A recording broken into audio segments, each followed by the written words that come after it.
Welcome back to another story on Infidelity Tales Lab. Before we begin, tell us, where in the world are you watching from? Now, let's dive into today's story. Chapter 1. The Collapse. Doug Woods had always prided himself on being unshakable. 20 years in the construction business had taught him to read people like blueprints, to spot weakness in both foundations and character. But as he sat in the sterile hospital waiting room, his calloused hands trembling around a lukewarm coffee cup, he felt his world tilting on its axis. Emma, his 10-year-old daughter, had collapsed during recess. The school nurse called it a sudden episode, whatever that meant.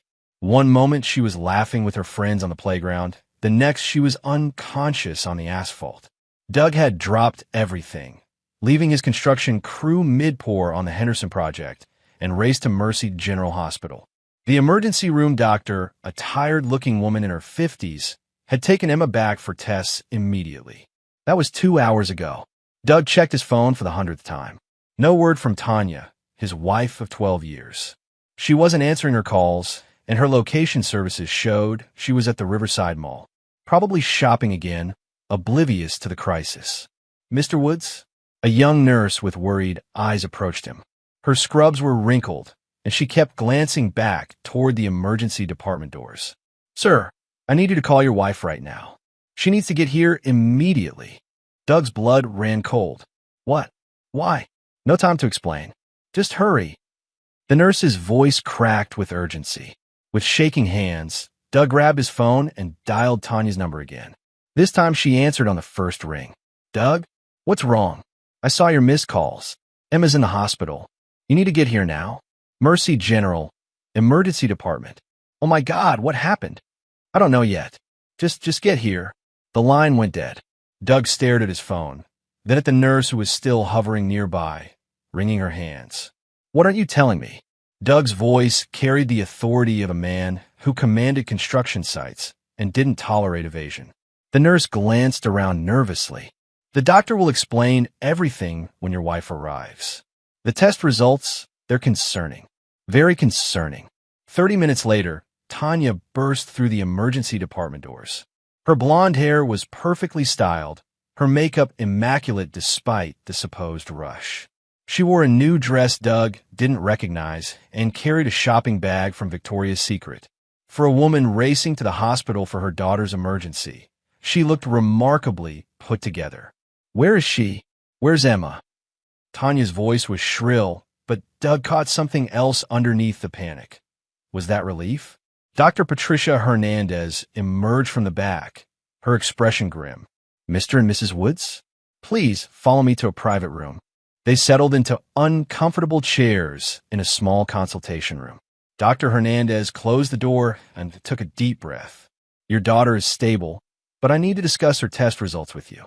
Emma has benzodiazepine in her system, specifically lorazepam. It's an anti-anxiety medication that's extremely dangerous for children and can cause the kind of collapse she experienced. Doug felt the room spin. That's impossible. Emma doesn't take any medications. Dr. Hernandez pulled out a chart. The levels are significant, suggesting regular exposure over several weeks, possibly months. This isn't accidental ingestion. Someone has been giving this to your daughter deliberately. Tanya's face went white, but Doug noticed her hands clench. Not the reaction of a confused mother, the reaction of someone caught. I don't understand, Tanya stammered. Who would do such a thing? That's what we need to determine, Dr. Hernandez continued. I'm required by law to report this to Child Protective Services and the police.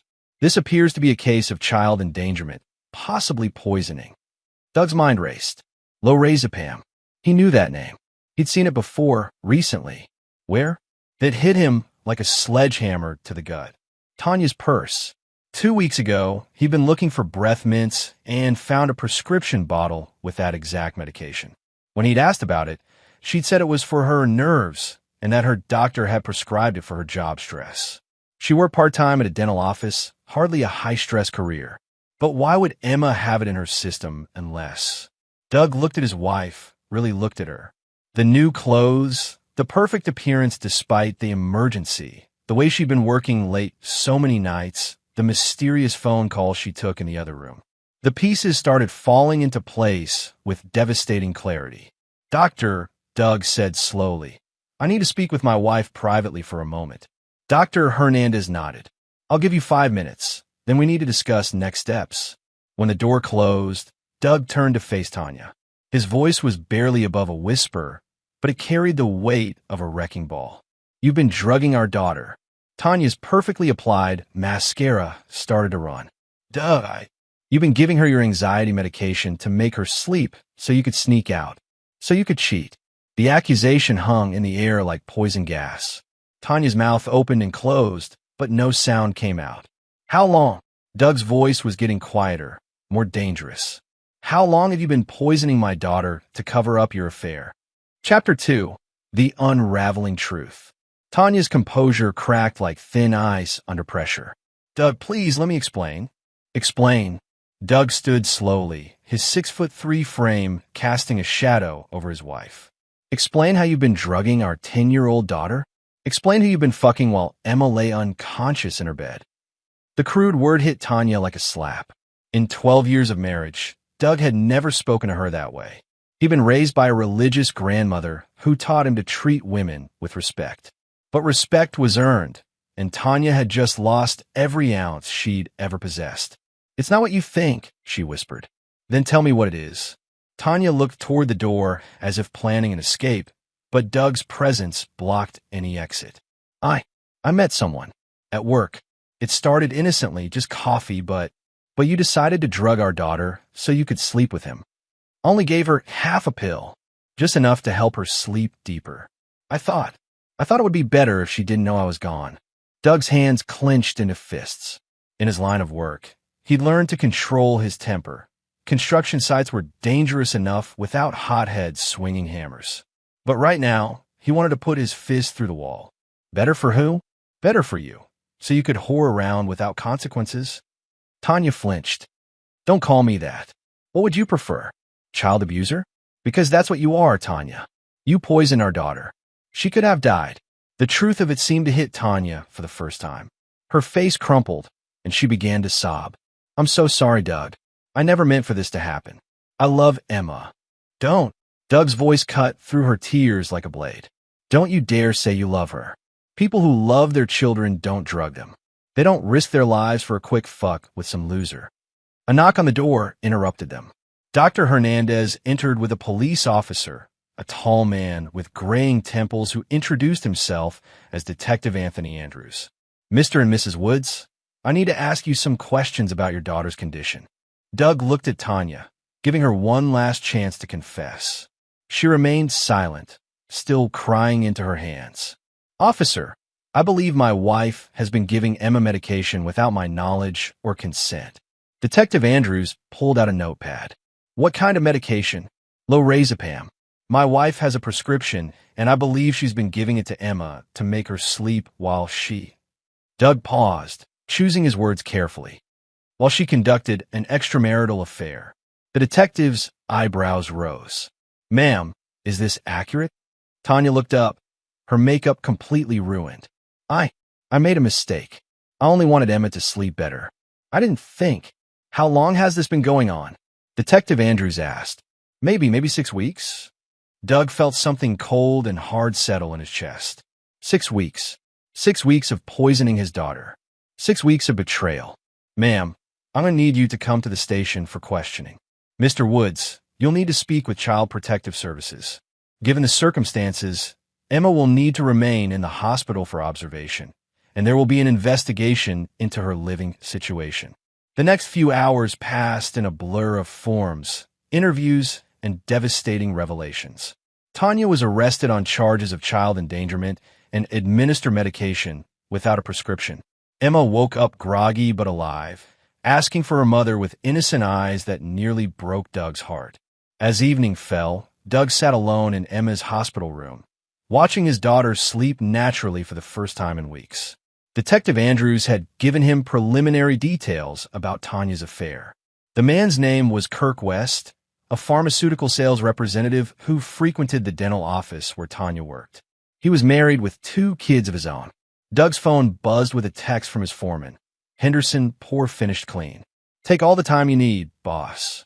But Doug wasn't thinking about concrete or construction schedules. He was thinking about Kirk West, about Tanya, and about the fact that Emma could have died because two selfish adults couldn't keep their hands off each other. Doug Woods had built his reputation on delivering exactly what was promised when it was promised. He'd never broken a contract, never left a job half-finished, never failed to collect on a debt. And right now, Tanya and Kirk West owed him everything. Chapter 3. Building the Foundation. 3 days later, Doug sat in his lawyer's office, signing temporary custody papers for Emma. The sterile conference room smelled of leather and old coffee, but it felt more welcoming than his own home had in recent months. His attorney, Francis Brennan, was a sharp-eyed man in his 60s who'd handled Doug's business contracts for years. The good news is that with Tanya's arrest and confession, you'll likely get full custody, Francis said, sliding papers across the mahogany table. The bad news is that this is going to get messy. Her lawyer is already talking about claiming it was postpartum depression, even though Emma's 10 years old. Doug signed his name with deliberate strokes. Can he use that defense? They can try anything. But drugging a child for 6 weeks to facilitate an affair? No jury's going to buy a mental health excuse for that. Emma was staying with Doug's sister-in-law, Carrie Lawson, while the investigation continued. Carrie was Tanya's younger sister, but she called Doug the moment she heard about the arrest. I always knew something was wrong with Tanya, Carrie had said, but I never imagined this. Doug appreciated Carrie's support, but he knew family loyalty was complicated. Today, however, he had bigger concerns than domestic arrangements. After leaving the lawyer's office, Doug drove to the offices of Riverside Dental Associates. The building was a converted Victorian house painted in cheerful yellow, with a sign promising gentle care for the whole family. Doug had been here exactly twice, once when Emma needed a filling and once for Tanya's company Christmas party. He parked across the street and waited. At 12:15, a silver Mercedes sedan pulled into the lot. Doug recognized the man who stepped out from the DMV records Francis had obtained. Kirk West, 34 years old, married to Veronica West, father to 2 young children. He was shorter than Doug had expected, maybe 5'10", with the kind of artificial tan and carefully styled hair that screamed vanity. Kirk walked into the dental office with the confidence of a man who had no idea his world was about to collapse. Doug waited another hour before a red Honda Civic pulled up. He recognized the woman who got out, Michelle Craig, the office manager at Riverside Dental. Doug had met her at the Christmas party, a gossipy woman in her 40s who seemed to know everyone's business. Doug approached her as she walked toward the building. Michelle? I'm Doug Woods, Tanya's husband. Michelle's face immediately shifted to an expression of awkward sympathy. Oh, Doug, I heard about. Well, I'm so sorry about everything. I was hoping I could talk to you about Kirk West. Michelle glanced toward the building nervously. I don't think I should. My daughter almost died because of what he and my wife were doing. Doug's voice carried the weight of controlled fury. I'm not asking you to betray confidences. I'm asking you to help me understand how long this has been going on. Michelle looked around the parking lot, then sighed. There's a coffee shop around the corner. Meet me there in 20 minutes. 20 minutes later, Doug sat across from Michelle in a booth at Hometown Cafe. She stirred her latte nervously while glancing at the door. Kurt's been coming to our office for about 8 months, she began. He's a pharmaceutical rep, so we see him regularly. But about 2 months ago, I noticed he started scheduling his visits specifically when Tanya was working. What did you notice? They would talk for long periods, supposedly about dental supplies, but I could tell it was personal. Then Kirk started bringing Tanya coffee, small gifts. She began dressing differently, wearing more makeup. Doug felt his jaw tighten. Did anyone else notice? Dr. Stafford mentioned it to me. He was concerned about maintaining professional boundaries, but before he could address it, Tanya started calling in sick more often. How often? 2 or 3 times a week for the past month.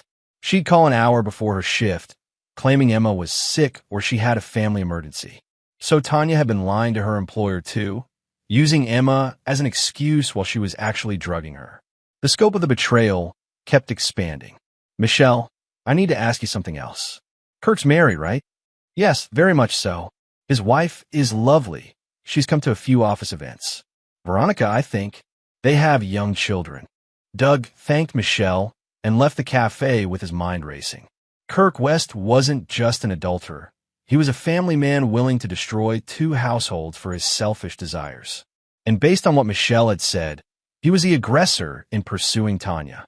That evening, Doug sat in his home office, surrounded by files, laptop open, and a bottle of whiskey he hadn't touched. The house fell hollow without Emma's laughter echoing through the halls. Tanya's absence was less noticeable. He realized now that she'd been emotionally gone for months. Doug pulled up Kirk West's social media profiles. The man lived his life online, posting photos of family vacations, business achievements, and inspirational quotes about success and integrity. The hypocrisy was nauseating. But social media also revealed useful information. Kirk coached his son's Little League team. He was active at his church. He had recently been promoted to regional sales manager. He drove a leased Mercedes and lived in an upscale subdivision called Willowbrook Estates. Doug opened a new browser tab and began researching Willowbrook Estates. Property values, homeowner association rules, recent sales. Then he looked up Kirk's employer, Meridian Pharmaceuticals.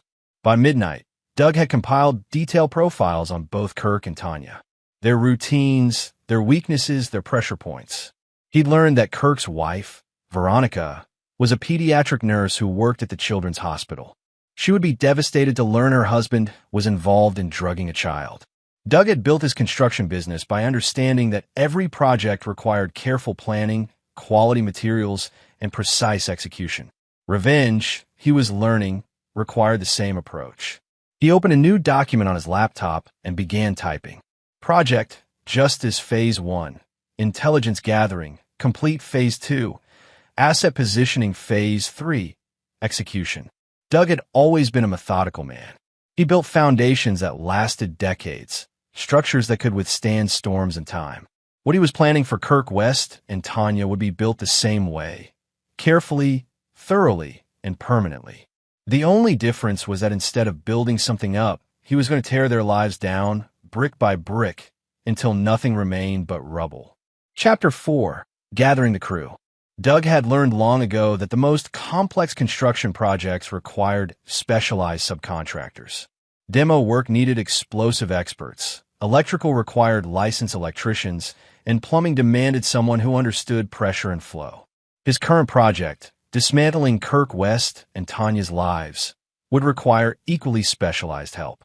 His first call was to Garrett Jordan, a private investigator who'd helped Doug verify the backgrounds of potential business partners. Garrett was a former police detective who'd left the force after 20 years, trading his badge for the more lucrative world of private investigation. They met at a diner on the outskirts of town, the kind of place where truckers stop for coffee and nobody asked questions about quiet conversations in corner booths. "I heard about Tanya," Garrett said without preamble as he slid into the booth across from Doug. "Word travels fast in law enforcement circles." "Then you know why I'm here." Garrett studied Doug's face. "I know you're probably thinking about doing something stupid. I'm hoping you're smart enough to let the system handle this." "The system?" Doug's laugh was bitter. "The system will give Tanya probation and therapy. Kirk West will get a slap on the wrist, if that. Meanwhile, my daughter almost died. So what are you thinking?" Doug leaned forward. "I want everything on Kirk West. Bank records, phone logs, travel history, medical records, business dealings. I want to know every secret he's hiding, every lie he's told, every corner he's cut. That's going to cost you. Money's not an issue." Garrett was quiet for a long moment. "Doug, I've known you for 5 years. You're not a vindictive man. You're talking about crossing lines here. They crossed the line when they poisoned my daughter. And what exactly are you planning to do with this information?" Doug met Garrett's gaze steadily. "Kirk West built his life on lies and deception. I'm going to show everyone who he really is." Garrett sighed. "I'll get you what you need. But Doug, be smart about this. Don't do anything that's going to land you in prison." 2 days later, Garrett delivered a thick folder to Doug's construction trailer. The contents were more explosive than Doug had hoped. Kirk West's financial records revealed a gambling problem he'd hidden from his wife. He'd been using company credit cards for personal expenses, including hotel rooms for his affair with Tanya. Most damning, he'd been selling prescription drug samples on the side, a federal crime that could result in prison time. This is how he got the lorazepam, Garrett explained. He's been skimming anxiety medication samples and selling them to people without prescriptions. Your wife wasn't buying it on the street. She was getting it directly from Kirk. Doug felt a cold satisfaction settle in his chest. Kirk wasn't just an adulterer. He was a drug dealer who'd contributed to poisoning a child. There's more, Garrett continued. I tracked his phone records. He's been having affairs for years. Tanya wasn't his first, and based on recent call patterns, she wasn't his last. The folder contained printed screenshots of text messages between Kirk and 3 different women, including a nurse at the hospital where his wife worked and a client from his pharmaceutical sales route. The messages were explicit and damning. One more thing, Garrett said. Kirk's up for a major promotion next month. Regional director position that would double his salary. The company's doing extensive background checks for the position. Doug closed the folder. Perfect. His next call was to Wendell Joyce, a man who specialized in a very different kind of problem solving. Wendell ran a small electronics business, but his real expertise was in security systems and surveillance. He'd helped Doug catch employees stealing from job sites in the past. I need comprehensive surveillance on 2 targets, Doug told Wendell over the phone. Audio and video, everything. I want to know every move they make, every conversation they have, every person they meet. That's going to require some creative installations. Are we talking about your wife and her boyfriend? Yes. Wendell was quiet for a moment. Doug, I heard about Emma. If you need this for legal reasons, to protect your custody case, I understand.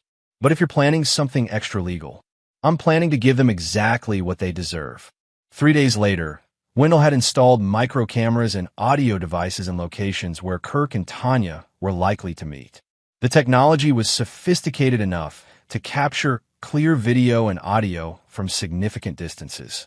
The first recordings were devastating.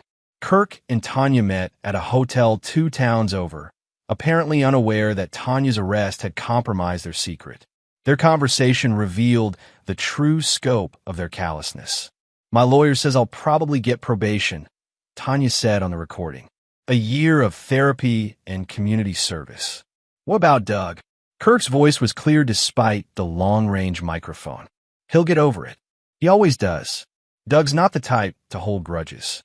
Doug paused the recording and laughed. It was a sound devoid of humor. Kirk's voice continued. My wife still doesn't know anything.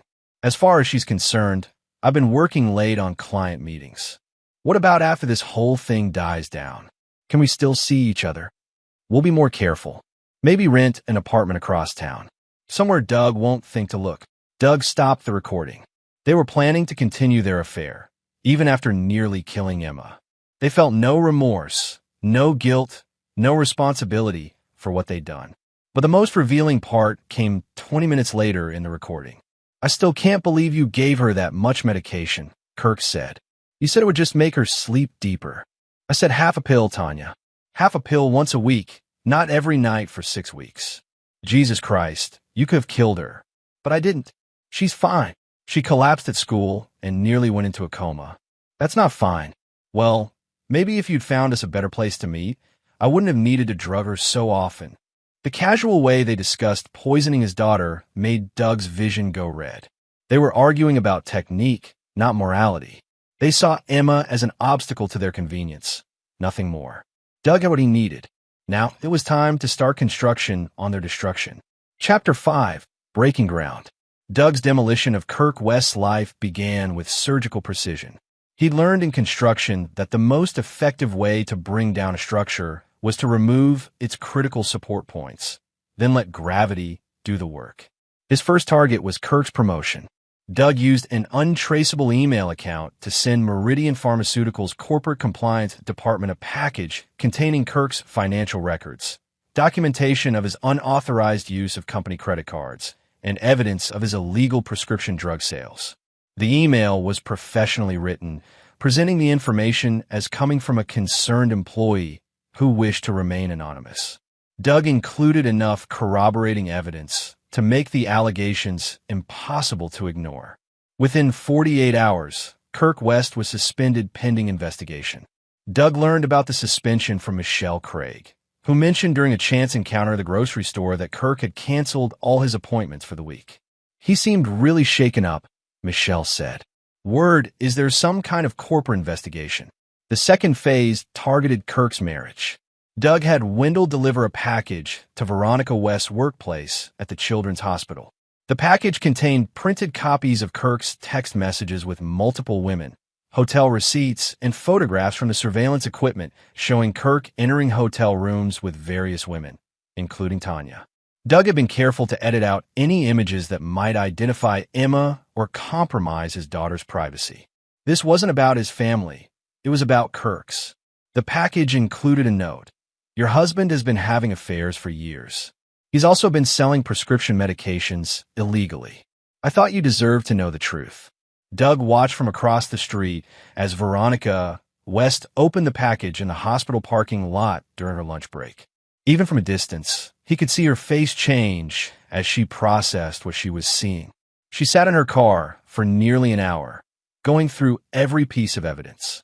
When she finally started her car, she drove straight to Kirk's office.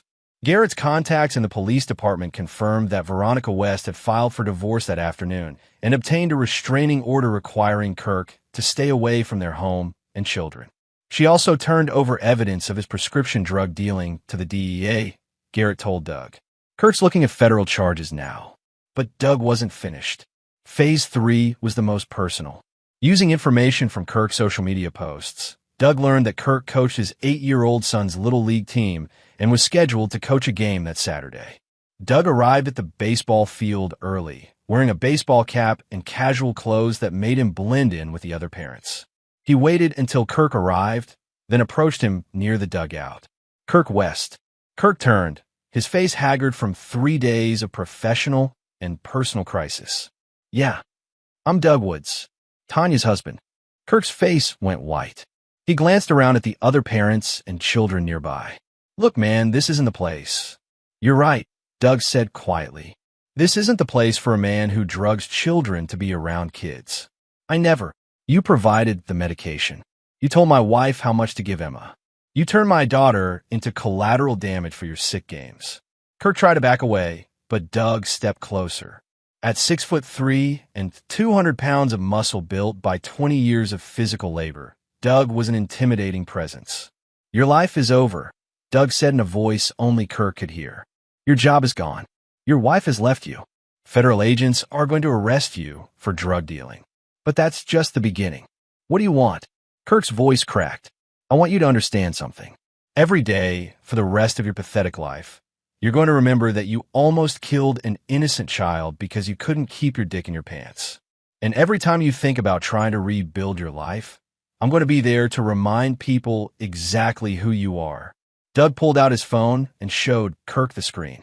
It displayed a website, KirkWestTruth.com, featuring Kirk's photo and a detailed timeline of his crimes, complete with court documents, police reports, and surveillance photos. This goes live tonight, Doug said. Search engines, social media, everywhere.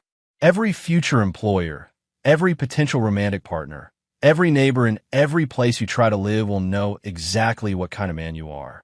Kirk stared at the phone in horror. You can't do this. This is harassment. I'll sue you. With what money? You're going to be unemployed and paying for lawyers for years. And good luck finding a lawyer who wants to defend a man who helped poison a child. Doug looked around at the baseball field, at the children playing and laughing. You know what the best part is? Your own son is going to grow up knowing his father is a child abuser. That's your legacy, Kirk. Kirk's composure finally broke.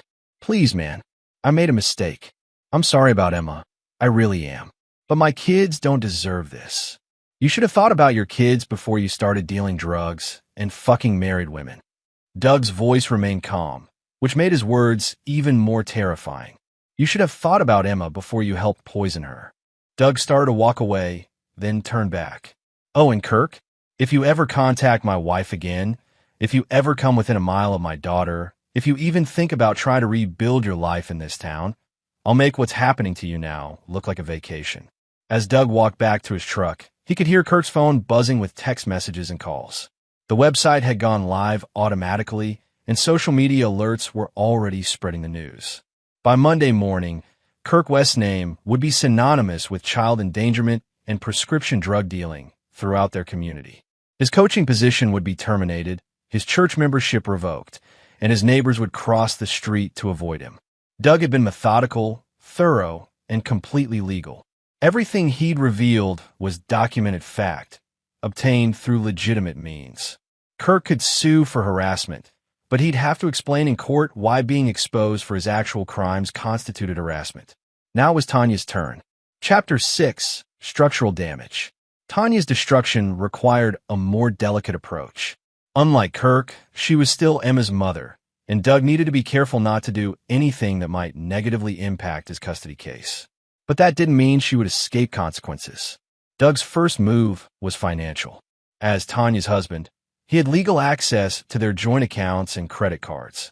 Working with Frances Brennan, Doug froze all joint assets pending the divorce proceedings.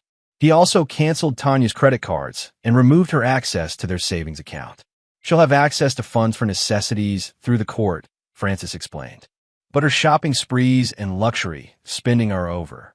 Tanya learned about the financial restrictions when her credit card was declined at a boutique clothing store. Doug knew this because Wendell's surveillance equipment had captured her embarrassed and angry phone call from the store parking lot. "You can't do this," she screamed into her phone. "These are my cards too." But Doug could do it, and he had. Tanya was learning that actions had consequences, and her consequences were just beginning. The second phase involved Tanya's workplace. Doug didn't need to lie or manipulate. He simply had to make sure the right people knew the truth. He sent copies of the police reports and court documents to Dr. Marco Stafford, the owner of Riverside Dental Associates. The package included a professionally written letter. "Dr. Stafford, I thought you should be aware of legal proceedings involving your employee, Tanya Woods. Given that she has been charged with child endangerment and drugging a minor, you may want to consider whether she should continue working in a healthcare environment around children." Dr. Stafford fired Tanya within 24 hours. Not only was her criminal case a liability issue, but the revelation that she'd been lying about sick days and using Emma as an excuse made her continued employment impossible.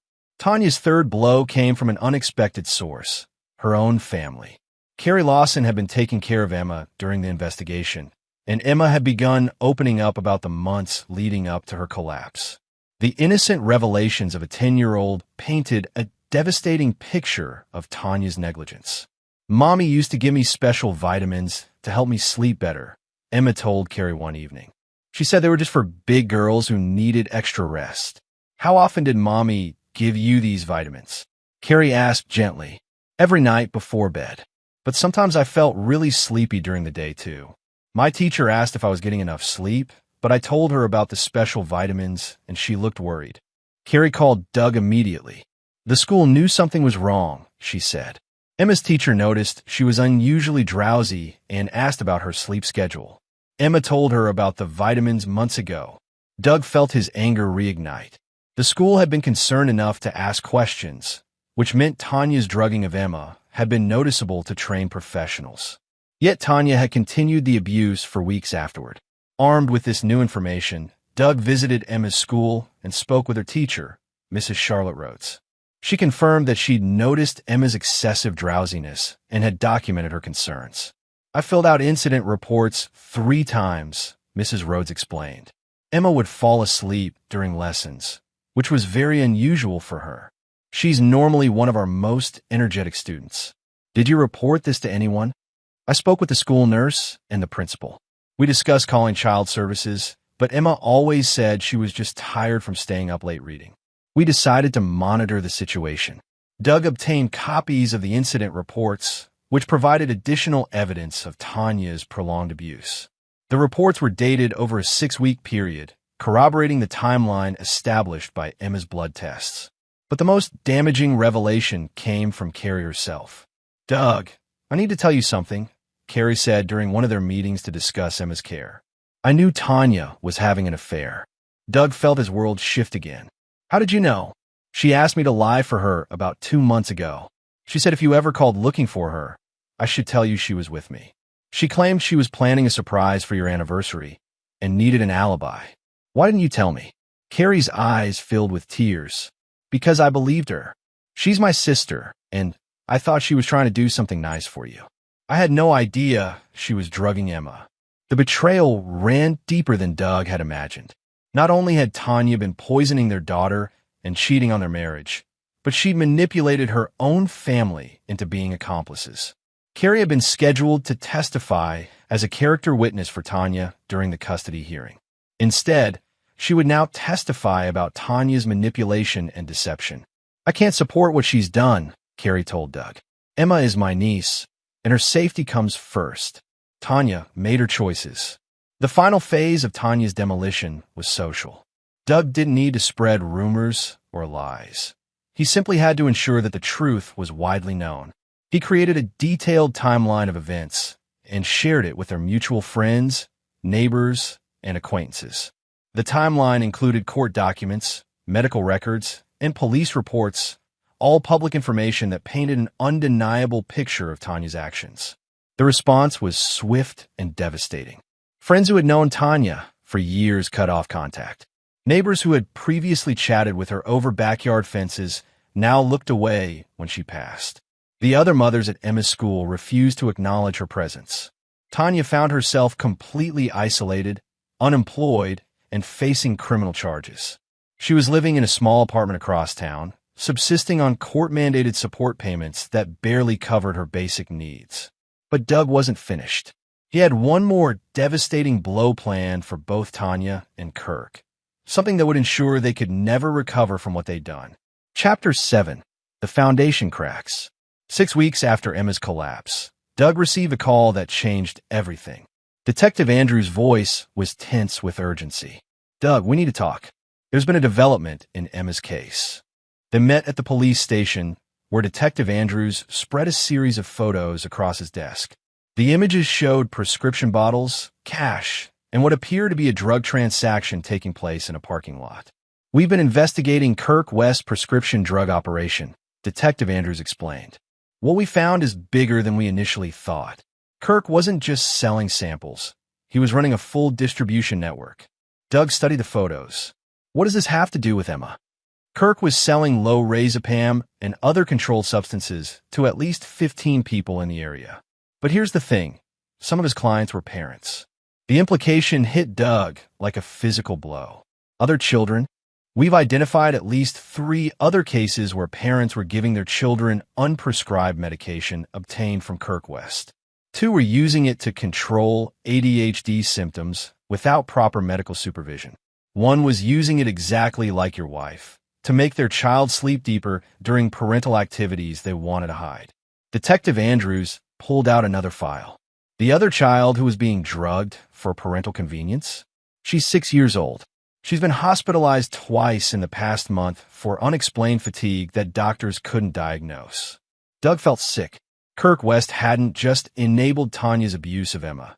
He'd been facilitating child abuse throughout their community. There's more, Detective Andrews continued. The DEA raided Kirk's storage unit yesterday. They found enough controlled substances to supply a small pharmacy. Kirk wasn't just skimming samples. He was stealing entire shipments from Meridian Pharmaceuticals. The detective slid another document across the desk. Kirk's been arrested on federal charges: drug trafficking, distribution of controlled substances to minors, theft of pharmaceuticals, and conspiracy to commit child endangerment. He's looking at 25 to life. Doug absorbed this information with grim satisfaction. Kirk West's crimes were far more extensive than anyone had realized. The man who had helped poison Emma was a major drug dealer who had endangered countless children. What about the other parents involved? All facing charges. The 6-year-old's mother has been arrested for child endangerment and aggravated child abuse. The others are being charged based on the evidence we've gathered. Detective Andrews leaned back in his chair. Doug, I want you to know that your decision to push for a full investigation probably saved other children's lives. If you just accepted Tanya's plea deal and moved on, we never would have uncovered Kirk's operation. That evening, Doug sat in his living room with Emma, who had finally been cleared to come home. She was still undergoing therapy to process the trauma of her mother's betrayal, but she was resilient and strong, qualities she'd inherited from Doug. Daddy, Why did Mommy give me those medicines? Emma asked during one of their quiet conversations. Doug had struggled with how to explain the situation in terms a 10-year-old could understand. Sometimes grown-ups make very bad choices, sweetheart. Mommy made choices that hurt you, and that was never okay. Is that why she can't live with us anymore? Yes. My job is to keep you safe, and I can't do that if someone who hurt you is in our house. Emma nodded solemnly. I like living with just you and Aunt Carrie helping. It feels safer. The custody hearing was a formality after the federal charges against Kirk were announced. The judge awarded Doug full custody with supervised visitation for Tanya, pending the completion of her criminal case and mandatory therapy. But Doug had one final revelation that would destroy any possibility of Tanya rebuilding her life.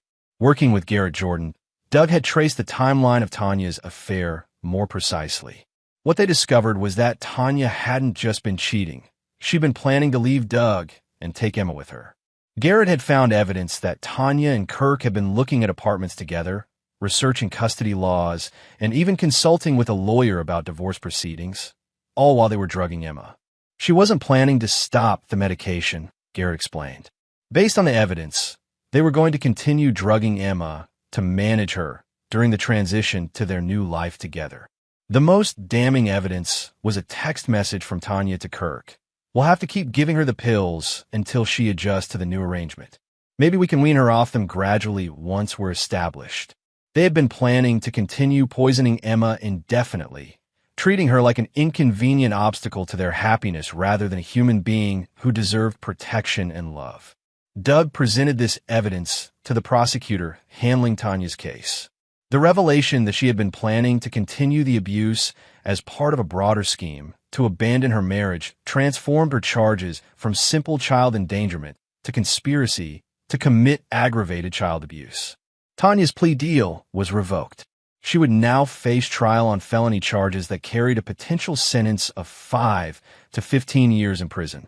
When Tanya learned about the additional charges, she made one final desperate attempt to contact Doug. She called him from jail, begging for mercy. Doug, please. I know I made mistakes, but Emma is my daughter. I love her. I never meant for any of this to happen. Doug's response was cold and final. You stopped being Emma's mother the first time you poisoned her. You're nothing to us now. Please don't let them send me to prison. Emma needs her mother. Emma needs someone who protects her, not someone who hurts her. You had 12 years to be her mother, and you chose to be her abuser instead. Doug, I'm begging you. Save your begging for the judge. You're going to need it. Doug hung up and blocked Tanya's number. He had no interest in her pleas for mercy. She'd shown no mercy to Emma, and she would receive none from him. Chapter 8, Controlled Demolition. The trial began on a crisp October morning, 6 months after Emma's collapse. Doug sat in the gallery wearing his best suit, watching as Tanya was led into the courtroom in handcuffs. She looked smaller than he remembered, diminished by months of incarceration and legal proceedings. Kirk West was scheduled to be tried separately on federal charges, but his case had already made headlines throughout the region. Pharmaceutical REP operated major drug ring, read the newspaper Doug had saved from the morning Kirk's arrest was announced. Tanya's defense attorney, a court-appointed lawyer named Pat Larson, had attempted to negotiate another plea deal, but the prosecutor was no longer interested in leniency.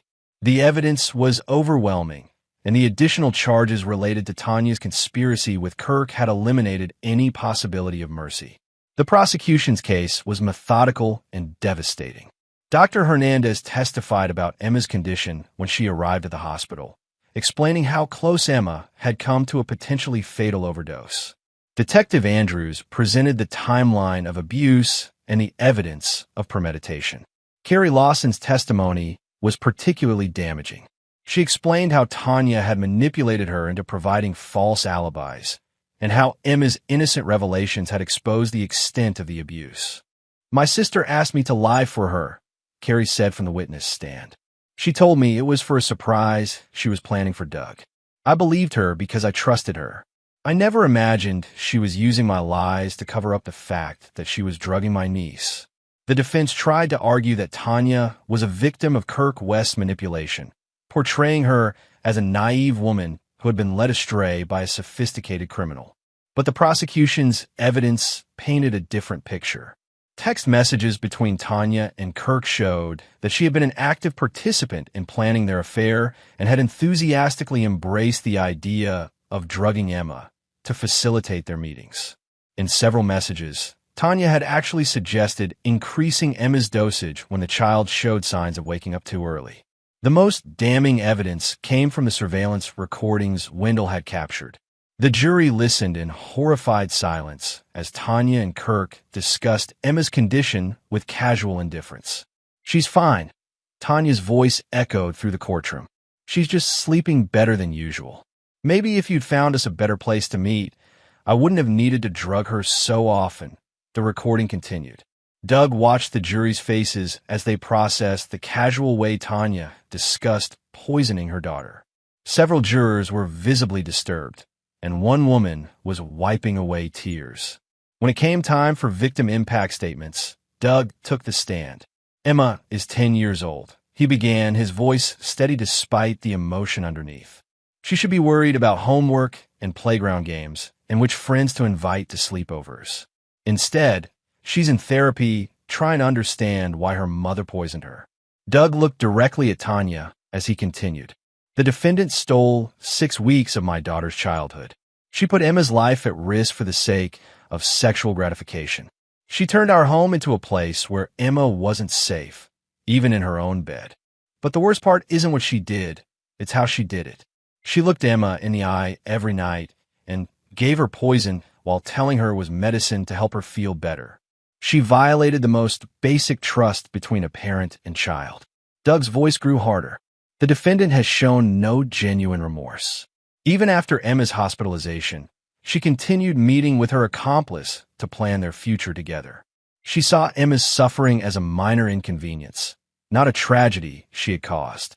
He paused, gathering his thoughts. "Emma is a survivor. She's strong and brave and resilient. She will recover from this and live a full, happy life. But she will do it without the person who was supposed to protect her, because that person chose to hurt her instead." Doug stepped down from the witness stand without looking at Tanya again. He had said everything he needed to say. The jury deliberated for less than 3 hours. They found Tanya guilty on all counts: aggravated child endangerment, conspiracy to commit child abuse, administration of controlled substances to a minor, and child abuse resulting in bodily harm. During sentencing, Judge Nicholas Roth addressed Tanya directly. "Mrs. Woods, I have presided over criminal cases for 15 years, and I have rarely seen such a callous disregard for a child's welfare. You systematically poisoned your own daughter for weeks, not out of mental illness or desperation, but for your own convenience and pleasure. The evidence shows that you were fully aware of the risks you were taking with Emma's life, yet you continued the abuse because it served your purposes. You showed no mercy to a helpless child, and this court will show none to you. I hereby sentence you to 12 years in state prison, with the possibility of parole after 8 years. You are permanently prohibited from unsupervised contact with any minor, including your daughter. Your parental rights are hereby terminated." The gavel fell with finality. Tanya collapsed into sobs as the bailiff approached to lead her away. She turned toward Doug with desperate eyes, but he was already walking out of the courtroom with Emma, who had been waiting in the hallway with Carrie. "Is it over, Daddy?" Emma asked as they walked to the parking lot. "It's over, sweetheart. You're safe now." Chapter 9: New Foundations. 2 years later, Doug stood in the backyard of their new house, watching Emma play with their neighbor's children. She was 12 now, taller and more confident, with no visible scars from the trauma she'd endured. The therapy had helped, but more importantly, she'd been surrounded by love and security ever since. The new house was in a different school district, a fresh start where Emma could grow up without the whispers and stares that had followed her in their old neighborhood. Doug had sold the construction business and started a smaller company that allowed him to work from home more often. Emma's well-being had become his priority above all else. Carrie still helped with childcare, and she'd become like a second mother to Emma. The rest of Tanya's family had initially tried to maintain relationships, But Doug had made it clear that anyone who supported Tanya's actions wasn't welcome in Emma's life. Family loyalty had limits, and those limits were Emma's safety and emotional health. Kirk West had been sentenced to 28 years in federal prison. His wife Veronica had moved across the country with their children, changing their names to escape the notoriety of their father's crimes. The last Doug had heard, Kirk's drug distribution network had been responsible for at least 12 cases of child endangerment, making him one of the region's most notorious criminals. Tanya had served 2 years of her sentence when she'd written to Doug, begging for a chance to see Emma. Doug had thrown the letter away without finishing it. Emma had never asked about her mother, and Doug wasn't going to volunteer information that might upset her healing process. He'd kept detailed records of everything: police reports, medical records, court transcripts, and evidence of Tanya and Kirk's crimes. If Emma ever wanted to know the full truth about what happened, he would share it with her when she was old enough to process it. But that would be Emma's choice, not his. The website exposing Kirk West remained active, updated with news of his conviction and sentencing. Doug occasionally received messages from other parents whose children had been endangered by Kirk's drug operation, thanking him for pursuing justice. The investigation that started with Emma's case had ultimately protected dozens of other children. Doug's phone buzzed with a text from Francis Brennan. Tanya's parole hearing is next month. Thought you should know. Doug deleted the message without replying. Tanya would likely be denied parole. Her crime involved a child, and she'd shown no genuine remorse during her incarceration. Even if she were released, the restraining orders and terminated parental rights meant she could never legally contact Emma. But Doug was prepared regardless. He'd built a new life for himself and Emma based on honesty, security, and unconditional love. Nothing Tanya could do would ever threaten that foundation again. "Daddy, come play with us." Emma called from the swing set Doug had installed the previous summer. Doug walked over and pushed Emma's swing, listening to her laughter echo through the afternoon air. This was what mattered. Not revenge or justice or punishment, but the simple joy of a child who felt safe and loved. "Higher, Daddy." Doug pushed harder, sending Emma soaring toward the sky. She squealed with delight, her face bright with happiness and trust. Some people might say Doug had been too harsh, too unforgiving in his pursuit of justice. They might argue that Tanya deserved compassion or second chances, that Kirk West's punishment was excessive. But those people hadn't sat in a hospital room watching their child struggle to survive after being poisoned by the person who was supposed to protect her. They hadn't heard recordings of 2 adults casually discussing drugging a child, as if she were an inconvenient pet. Doug had promised Emma that he would keep her safe, and he'd kept that promise. Tanya and Kirk had made their choices when they decided that their selfish desires were more important than a child's life. Now, they were living with the consequences of those choices. Emma jumped off the swing and ran to hug Doug's legs. "I love you, Daddy. I love you too, sweetheart. Forever and always." Doug looked at the house he'd built for them, not just the physical structure, but the life they'd created together. It was built on solid ground, with materials that would last, constructed to withstand any storm. Some foundations, once cracked, could never be repaired, but new ones could be built, stronger and more beautiful than what came before. Emma ran back to play with her friends, her laughter carrying on the wind. Doug smiled and went inside to start dinner, leaving the past buried where it belonged and focusing on the future he and Emma would build together. And there you have it. Another story comes to an end. What did you think? I'd love to hear your thoughts in the comments below. If you enjoy this story, consider joining our community by subscribing. It means the world to us. For more stories like this one, check out the recommended videos on screen, and I'll see you there.